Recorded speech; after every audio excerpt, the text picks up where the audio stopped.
Shalom, Ibu Bapak, Saudara-saudaraku, keluarga besar GKI Marta Direja Purwokerto, maupun para sahabat GKI Marta Direja di berbagai tempat dan di berbagai kota.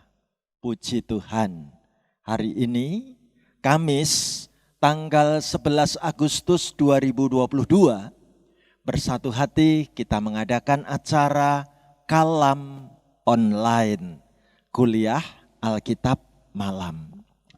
Bacaan firman yang akan kita dalami dipilihkan dari surat Filipi 2 ayat pertama sampai dengan ayat 7. Dan satu tema yang menarik akan kita ikuti bersama-sama, yaitu stop menyalahkan orang lain. Nah, Ibu Bapak Saudaraku, ayo kita awali kalam hari ini dengan kita menyiapkan hati lewat satu lagu pujian. Demikian. Mari kita nyanyikan lagu ini dengan sepenuh hati kita.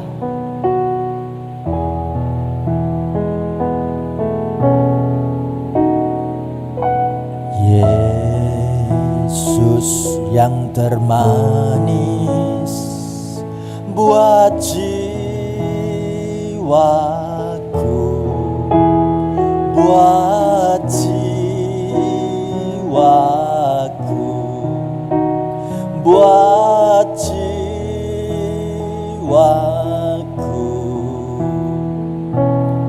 Yesus yang termanis buat jiwaku, ku cinta selamanya. Letakkan tanganmu di dadamu. Yesus yang termanis buat jiwaku, buat jiwaku, buat jiwaku.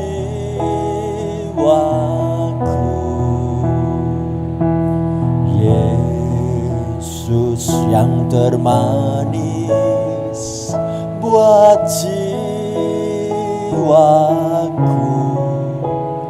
ku cinta selamanya,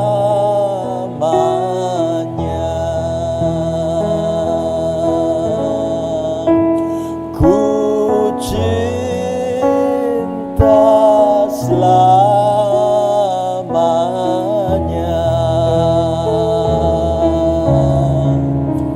ku cinta selamanya.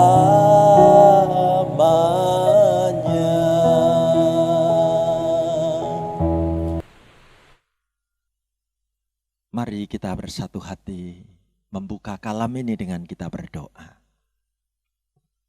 Tuhan Yesus, tidak ada kasih yang lebih manis dibandingkan dengan kasih-Mu Tuhan di dalam hidup ini. Terima kasih kami boleh mengalami kasih Tuhan yang sungguh mengenal hidup kami dari waktu ke waktu. Sore hari ini kami datang kepadamu Tuhan, membuka hati untuk kebenaran firman-Mu yang akan kami ikuti melalui acara kalam. Tuhan, pakailah hamba-Mu untuk membawakan firman-Mu. Siapkan diri kami menyambut berita sabda firman-Mu. Kami dibekali, diperlengkapi dengan sabda Tuhan dan diberkati dalam nama Tuhan Yesus. Haleluya. Amin. Puji Tuhan, Ibu Bapak, saudaraku terkasih. Tema yang menarik akan kita ikuti bersama-sama. Stop menyalahkan orang lain. Filipi 2 ayat 1 sampai dengan ayat yang ke-7. Saya ajak Ibu Bapak, saudara-saudari membaca firman Tuhan bersama-sama dengan saya demikian.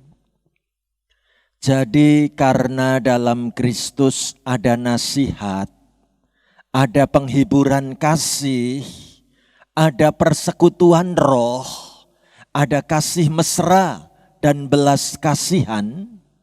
Karena itu sempurnakanlah sukacitaku dengan ini. Hendaklah kamu sehati sepikir dalam satu kasih, satu jiwa, satu tujuan. Dengan tidak mencari kepentingan sendiri atau puji-pujian yang sia-sia. Sebaliknya hendaklah dengan rendah hati yang seorang menganggap yang lain lebih utama daripada dirinya sendiri. Dan janganlah tiap-tiap orang hanya memperhatikan kepentingannya sendiri, tetapi kepentingan orang lain juga. Hendaklah kamu dalam hidupmu bersama menaruh pikiran dan perasaan yang terdapat juga dalam Kristus Yesus, yang walaupun dalam rupa Allah tidak menganggap kesetaraan dengan Allah itu sebagai milik yang harus dipertahankan, melainkan telah mengosongkan dirinya sendiri dan mengambil rupa seorang hamba dan menjadi sama dengan manusia. Amin. Ibu bapak, saudaraku terkasih, tema yang menarik, stop menyalahkan orang lain. Nah, saudaraku terkasih, menarik. Bila kita selama ini memperhatikan bagaimana di sekitar kita menjumpai manusia itu dengan mudah melihat kesalahan orang lain. Tetapi sulit menyadari bahwa ternyata sumber kesalahannya itu sering ada pada dirinya sendiri. Itu sebabnya manusia cenderung mudah menuduh dan melempar kesalahan pada orang lain. Pertanyaannya adalah, mengapa? Ya. Ibu bapak, saudaraku terkasih, kalau ditanya mengapa manusia gampang menyalahkan orang lain, seorang mengatakan dengan jujur, jangan-jangan memang hidup kita ini dididik sejak dari kecil untuk mencari-cari kesalahan pada pihak lain. Mana buktinya? Misalnya dulu saat kita masih kanak-kanak, kita menikmati masa kecil, sedang belajar berlari-lari di dalam rumah, lalu kita terjatuh. Apa yang sering dilakukan oleh para orang tua, saudaraku? Menarik.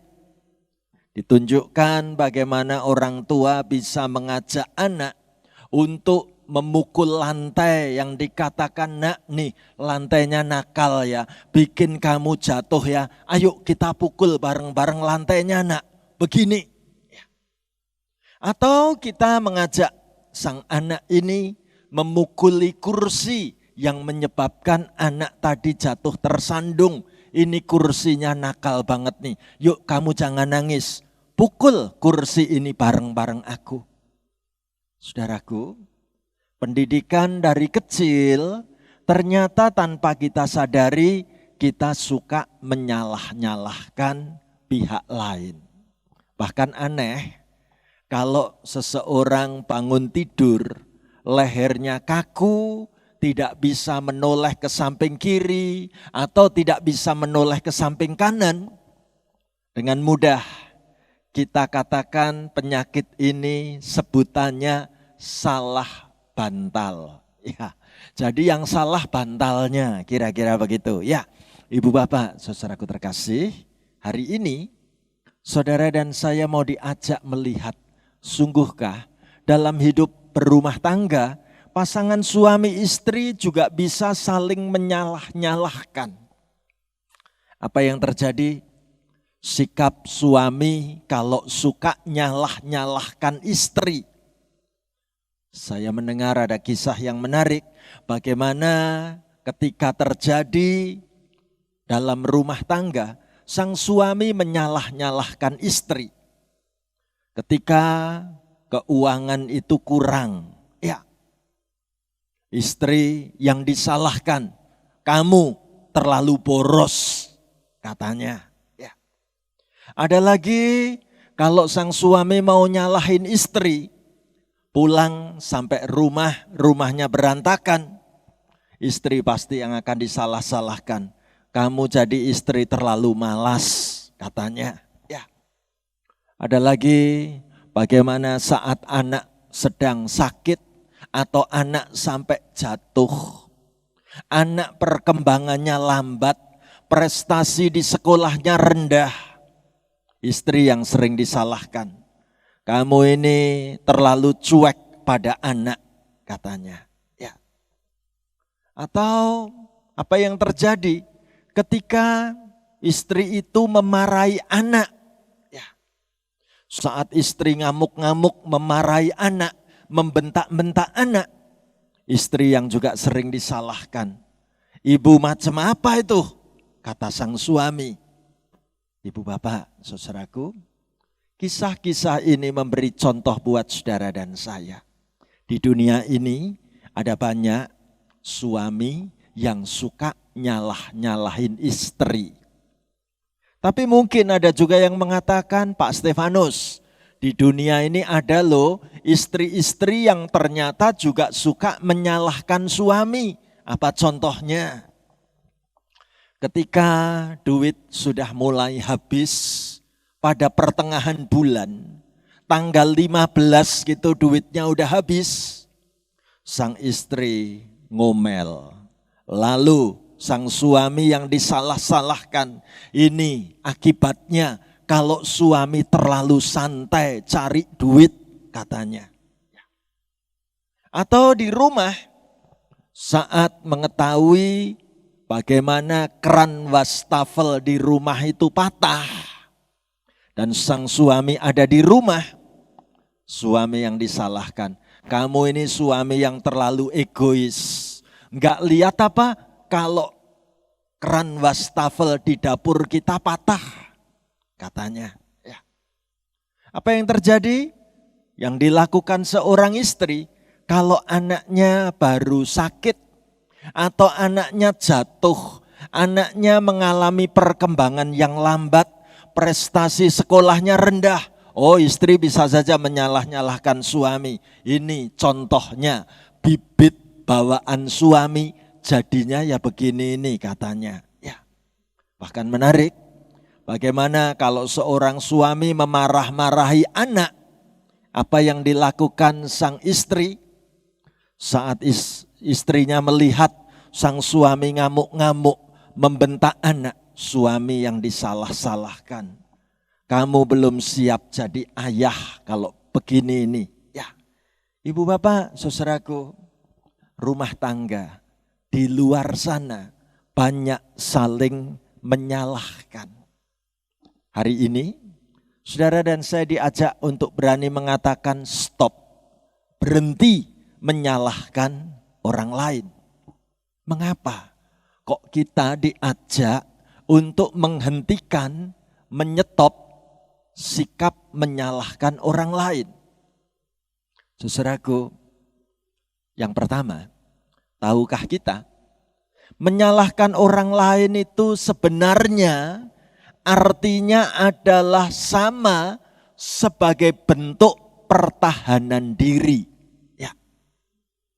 Kemungkinan orang yang suka menyalah-nyalahkan orang lain itu menandakan kalau orang ini inferior, ada di level bawah. Nah, karena orang ini merasa takut, merasa diri lemah, merasa dirinya ini sebenarnya pengecut gitu ya. Jadi dia lebih berani menyalahkan orang lain. Cara untuk menutup-nutupi kekurangan dirinya adalah dengan cara menyalahkan orang lain. Tindakan ini semacam sikap defense mechanism, bentuk mempertahankan diri yang dibangun agar diri sendiri tidak tampak minusnya, tidak tampak salahnya, tidak tampak buruk di mata orang lain. Jadi dengan mudah menyalahkan orang lain. Itu adalah bentuk pertahanan diri. Saudaraku, seorang mengatakan dan menggambarkan begini, tahukah kita? Beda gambar di ujung sana dan di sebelah sini. Ya. Orang sukses dibanding dengan orang gagal. Dikatakan menurut gambar, orang sukses itu menyadari bahwa kegagalan itu datang dari diri mereka sendiri. Ya, itu kalau orang sukses. Tapi kalau orang gagal, paling suka menyalahkan orang lain atas kegagalan dirinya sendiri. Aku gagal begini ini gara-gara orang itu loh. Dia yang bikin aku gagal. Aku gagal begini ini karena cuacanya tidak mendukung. Aku gagal karena peralatannya kurang bagus kualitasnya. Selalu ada saja yang disalah-salahkan. Tapi kalau orang yang berhasil, orang yang sukses, berani mengatakan, aku gagal. Karena memang aku kurang hati-hati, kurang perhitungan, kurang memakai pemikiran yang mendalam, sehingga kegagalan terjadi. Semua ini karena salahku. Keren. Ibu bapak, saudaraku terkasih, ada lagi untuk kita tahu bahwa menyerang orang lain itu ternyata adalah sebuah strategi. Apa maksudnya? Ketika kondisi keadaan seseorang merasa terhimpit, sedang terdesak dan sangat sulit untuk bisa keluar, akhirnya segala cara akan dilakukan, yaitu menyerang orang lain. Nah, ada perasaan menjadi lebih baik setelah menyalahkan orang lain. Karena dirinya ini sebenarnya banyak kekurangan. Jadi senjata ampuh untuk menyerang orang lain adalah menyalahkan orang itu. Padahal sejujurnya diri sendiri ini yang lebih punya andil melakukan kesalahan. Tapi supaya betul-betul aku bisa menyalahkan orang lain, aku serang duluan daripada aku yang diserang. Ya, ibu bapak, saudaraku terkasih, menarik sekali kalau kita memperhatikan bagaimana menurut gambar ini ditunjukkan memang banyak orang suka menyalah-nyalahkan. Ya, paling mudah. Betulkah menyalahkan itu cara yang paling mudah? Betul, itu pertimbangan yang ketiga. Secara naluriah, manusia pasti ingin menjauhi yang sulit dan pasti ingin mendekati yang mudah. Nah, ketika hidup mulai penuh kegagalan, hidup ini ada keburukan, hidup ini dianggap sial menurut diri sendiri, maka menyerang dan menyalahkan orang lain itu adalah cara yang paling mudah. Ada kata-kata yang bagus ditulis begini. Belajarlah untuk menyalahkan diri sendiri. Kenapa? Karena untuk menyalahkan orang lain tidak perlu belajar. Ya. Ibu bapak, saudaraku terkasih, fakta yang keempat, bahwa ternyata menyalahkan orang lain itu adalah tanda tidak bisa menerima kenyataan. Ya.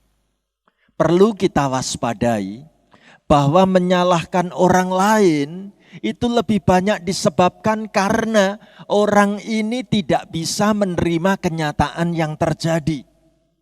Padahal kenyataan hidup itu memang kadang tidak semanis impian ya. Dan itu normal dan itu wajar. Sudah semestinya diri kita ini perlu bersedia menerima kenyataan. Itu adalah cara yang paling mudah menerima kekurangan diri sendiri. Tetapi dengan menyalahkan orang lain berarti orang ini sedang tidak siap menerima kenyataan hidupnya. Ibu bapak, saudaraku, seorang anak Tuhan menulis kata-kata. Yang paling mudah itu menyalahkan orang lain. Dan yang tersulit adalah mengakui kesalahan diri sendiri. Ibu bapak, saudaraku, seorang anak Tuhan tuliskan kata-kata yang bagus. Didiklah diri ini untuk tidak menyalahkan orang lain dalam setiap masalah. Nah, mana pengajaran firman Tuhannya? Ayo, kita pada bagian yang pertama ini belajar dari kitab surat Filipi 2 ayat 1 dan ayat 2. Saya ajak ibu bapak, saudara-saudari membaca Filipi 2 ayat 1 dan 2 bersama-sama dengan saya begini. Jadi karena dalam Kristus ada nasihat, ada penghiburan kasih, ada persekutuan roh, ada kasih mesra dan belas kasihan. Karena itu sempurnakanlah sukacitaku dengan ini. Hendaklah kamu sehati sepikir dalam satu kasih, satu jiwa, satu tujuan. Ibu bapak, saudaraku terkasih, Rasul Paulus mendasarkan pengajaran firman ini dengan sungguh-sungguh hidup ini berfokus kepada Kristus Yesus. Atau kita boleh katakan hidup yang pusatnya adalah Kristus. Atau bahasa asingnya disebut Kristosentris. Berpusat pada Kristus. Rasul Paulus katakan pada ayat yang pertama, coba pandang dan lihatlah Yesus Kristus. Di dalam Kristus Yesus ada nasihat, bukan menyalahkan. Di dalam Kristus Yesus ada penghiburan kasih, bukan menyerang mental orang lain. Di dalam Kristus ada persekutuan dengan Roh Kudus. Roh Kudus, roh penghibur yang memberi kelegaan hati, bukan menekan dan memojokkan orang lain. Di dalam Kristus ada kasih mesra dan belas kasihan. Jadi, ketika menghadapi hidup yang sulit, ayo kita berpedoman dan meneladani Kristus Yesus. Itulah Kristosentris. Apa yang terjadi kalau anak-anak Tuhan hidupnya berpusat pada Kristus?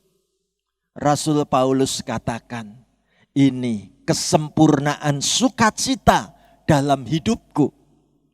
Ketika aku melihat gereja Tuhan di kota Filipi, hidupnya sehati sepikir. Dalam satu kasih, satu jiwa, satu tujuan. Kehidupan jemaat yang utuh bersatu padu, tidak ada yang saling menyalah-nyalahkan. Luar biasa. Ibu bapak, saudaraku terkasih. Bagian yang kedua. Ayo kita baca bareng-bareng Filipi 2 ayat 3 dan ayat 4. Ya, sama-sama kita baca begini. Dengan tidak mencari kepentingan sendiri atau puji-pujian yang sia-sia. Sebaliknya hendaklah dengan rendah hati yang seorang menganggap yang lain lebih utama daripada dirinya sendiri. Dan janganlah tiap-tiap orang hanya memperhatikan kepentingannya sendiri, tetapi kepentingan orang lain juga. Di sini Rasul Paulus katakan, hidup ini jangan egosentris. Hidup ini jangan menempatkan keakuanmu menjadi segala-galanya. Ya.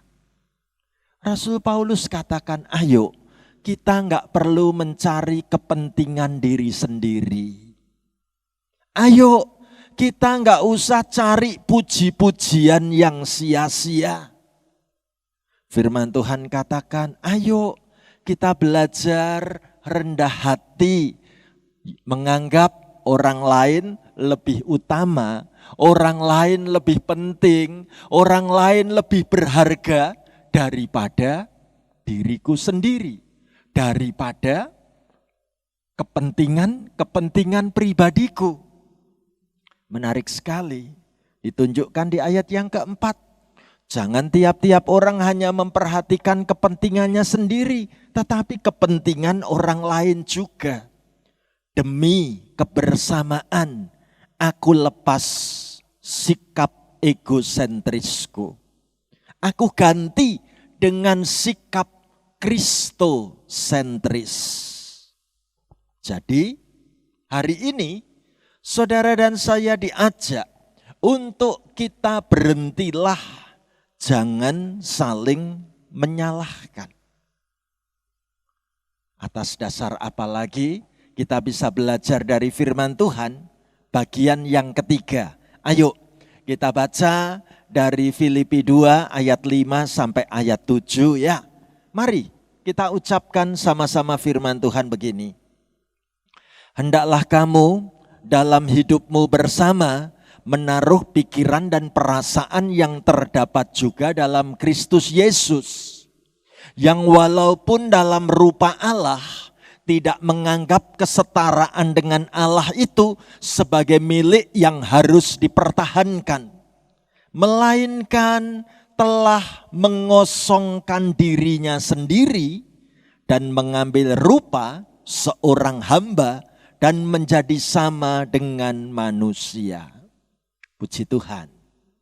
Kalau kita diajak menempatkan Kristus Yesus sebagai pusat hidup kita, termasuk pusat kebersamaan kita, pusat komunitas kita, ayo taruh pikiranmu, taruh perasaanmu sama seperti pikiran dan perasaan Tuhan Yesus Kristus. Apa itu? Kita belajar dalam bahasa Yunani, disebut Kristus Yesus telah melakukan kenosis.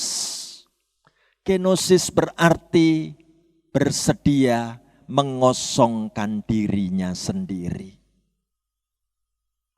Status Tuhan Yesus, ia sungguh memiliki kehidupan dalam rupa Allah. Begitu tinggi, begitu mulia. Tetapi Kristus Yesus tidak menganggap status kesetaraan dengan Allah itu sebagai milik yang harus dipertahankan.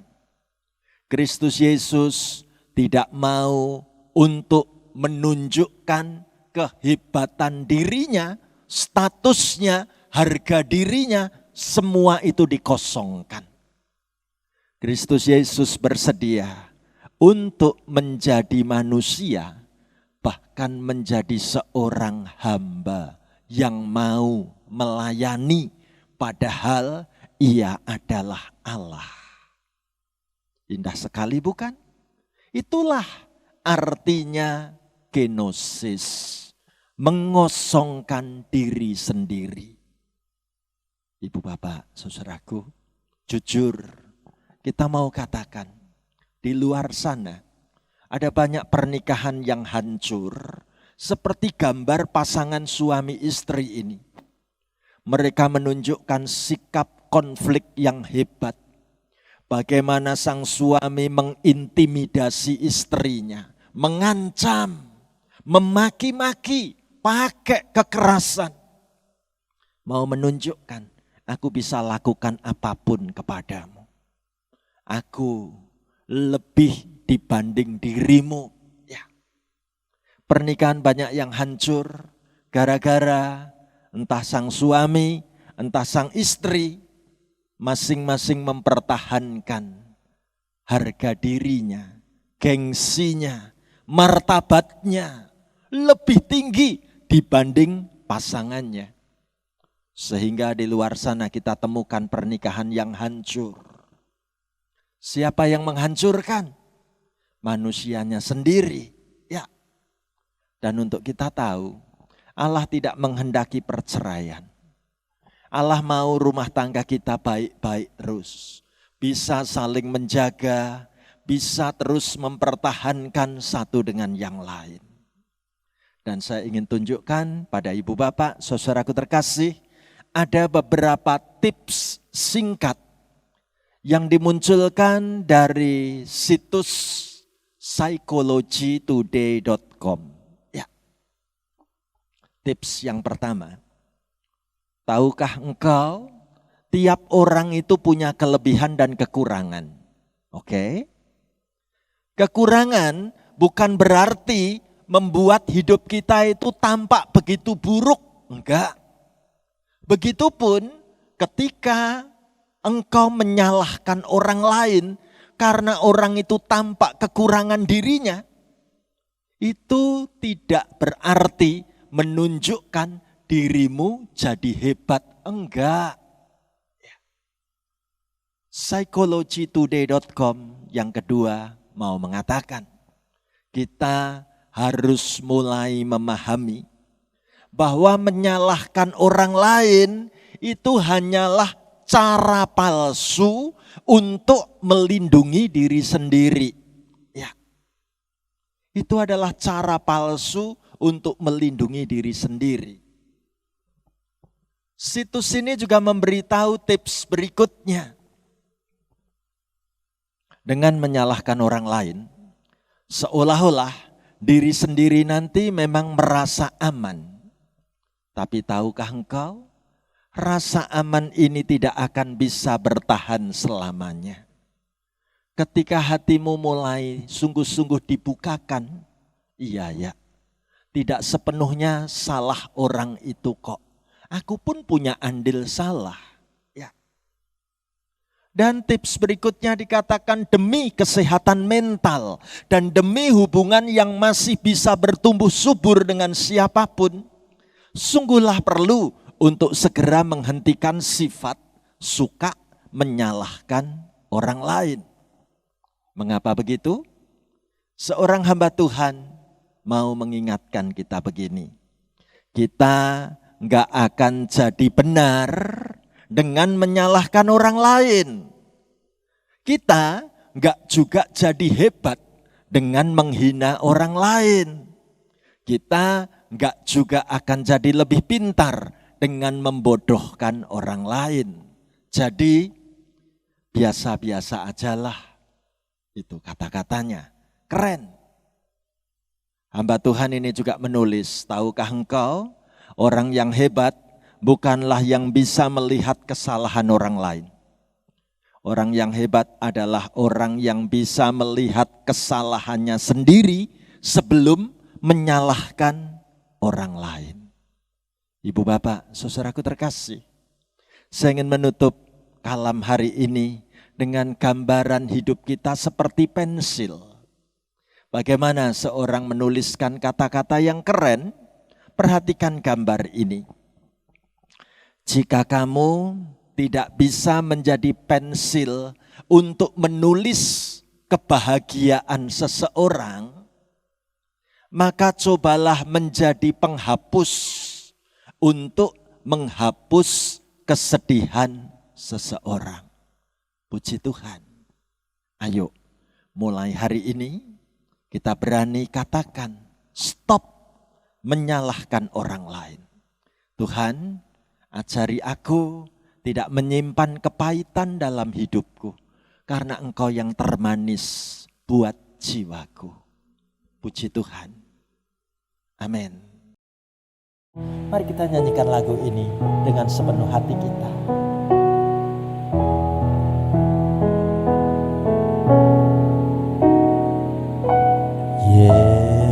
Yesus yang termanis buat jiwaku,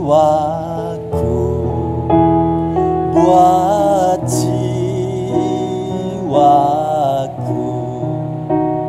buat jiwaku.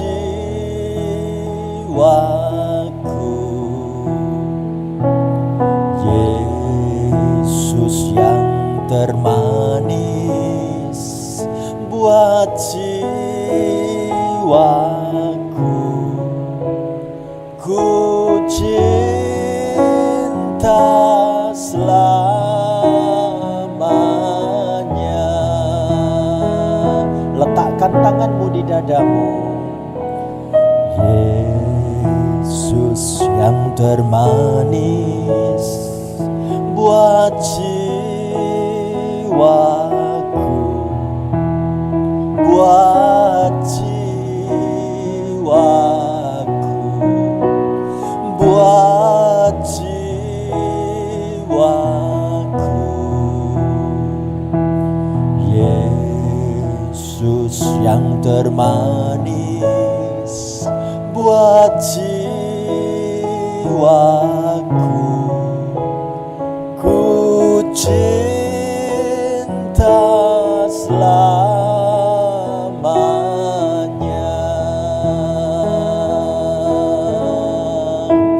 ku cinta selamanya, ku cinta selamanya.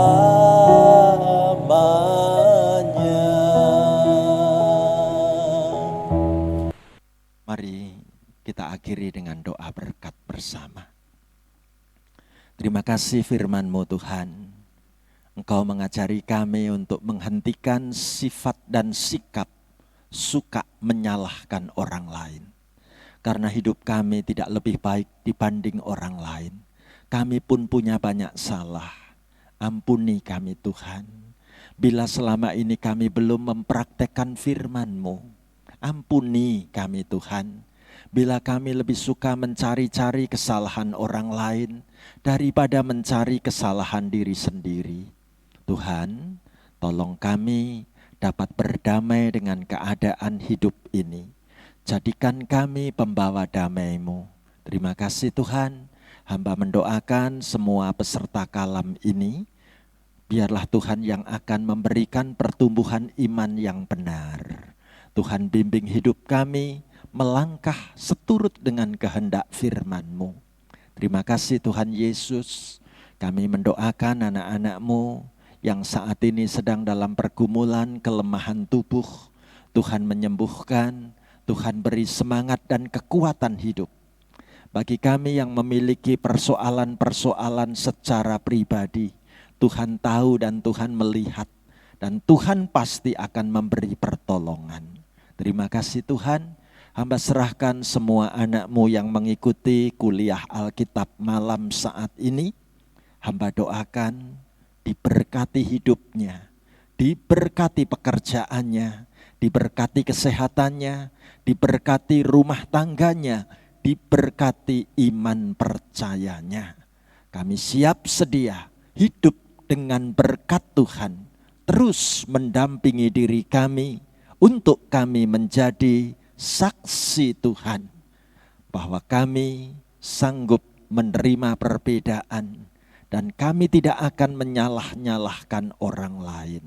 Terima kasih Tuhan untuk sabda firman-Mu. Kami bersyukur, bersukacita, diberkati dalam nama Tuhan Yesus. Haleluya. Amin. Ibu bapak saudaraku, sampai di sini kalam kita. Tuhan pimpin hidup kita semua. Tuhan memberkati sampai kita bertemu kembali.